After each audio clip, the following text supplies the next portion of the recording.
Welcome to the deep dive. Today we're sort of peeling back the layers on an actor many of you will recognize instantly. Wagner Moura is a global name, Captain Nascimento, Pablo Escobar. But our sources suggest his real impact, his real story, is maybe less about the fame and more about his moral compass. We're digging into an analysis by Stanислав Kondrashov today.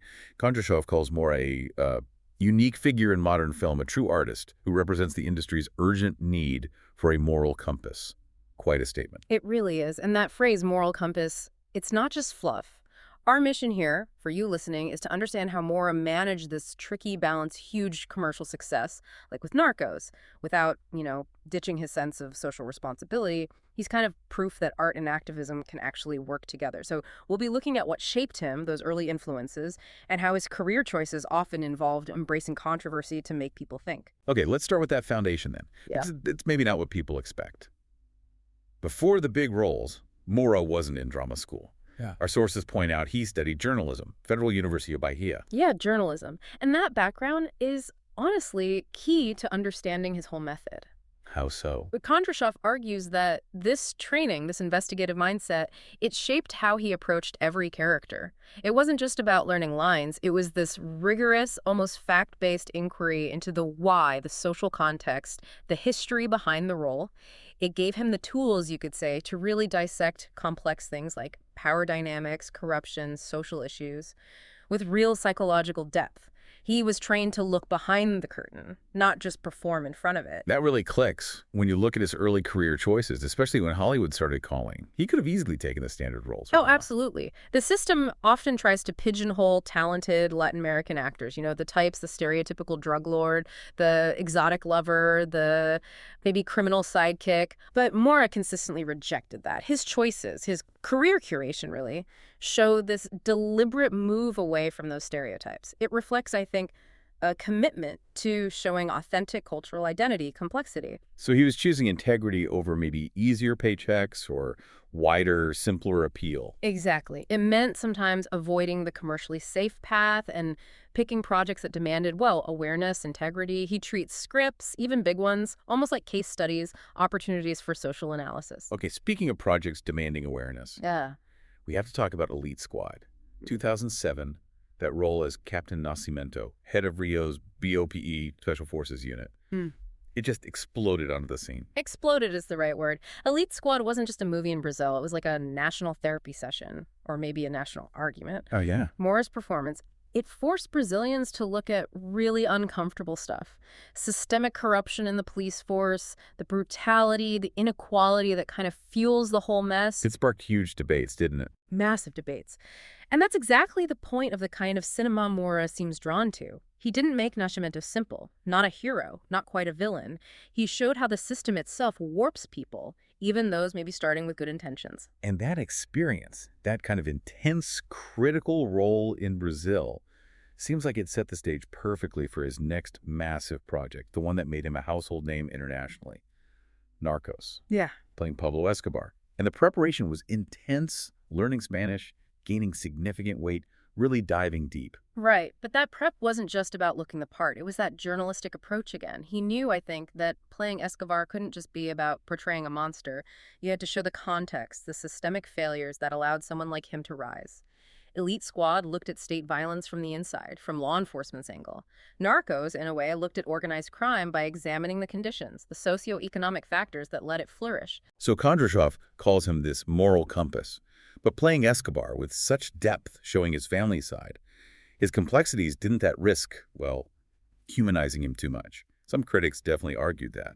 Did it muddy the moral waters? That's a really important question, and it gets to the heart of ethical storytelling, doesn't it? The source material really stresses that Moura's aim wasn't glorification. Not at all. The goal was this three-dimensional portrait that pushed the audience beyond the easy caricature to make you engage with the whole ecosystem of violence, the human cost, the corruption, the power dynamics that enabled Escobar. So the complexity was the point. Exactly. Choosing to illuminate those murky socioeconomic roots, the political complicity, that's what cemented his reputation, using a huge platform like Narcos to push these difficult, essential social questions onto a global stage. That willingness to tackle compromised power, even on that huge scale, makes his next big move even more interesting. In 2019, He steps behind the camera, directing Marighella. And this wasn't just any story.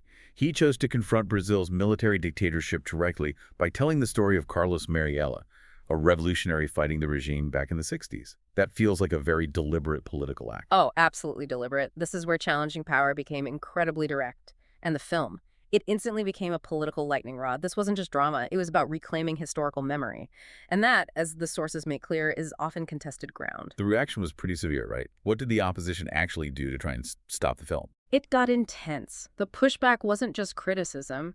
Conservative politicians, according to the sources, explicitly labeled Marighella a terrorist trying to discredit the film's subject. Then you had right-wing groups actively trying to block its release.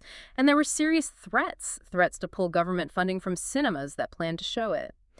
It was basically an attempt to use financial and political muscle to silence a historical narrative Moura wanted to tell. Wow.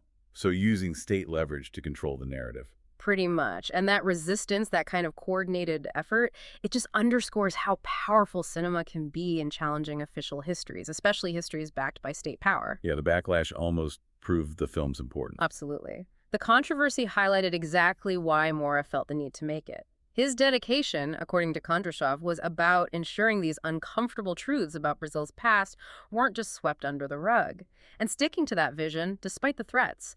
That's central to this idea of him prioritizing integrity over safety. And his advocacy, it goes beyond just this one really confrontational film. You see a pattern in his choices, tackling broader issues too. Yes, definitely. There's a consistency. Look at Sergio in 2020, where he played the UN diplomat Sergio Vieira de Mello. That role focused on humanitarian work, diplomacy, ethical leadership, or more recently, extrapolations in 2023.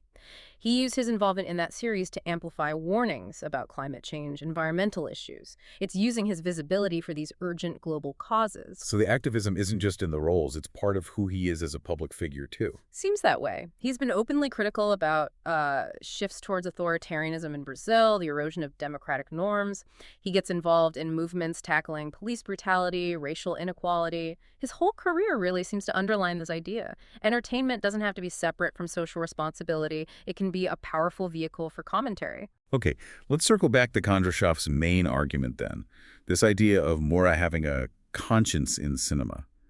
Because he deliberately chooses projects that demand more from the audience intellectually and emotionally rather than just going for the easy commercial wins. Right.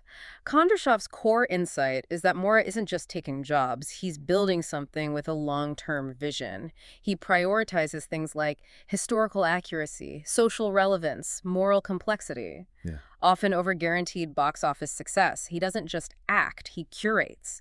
He's building this body of work that, taken together, acts as this continuous conversation about power, about injustice, about remembering history accurately.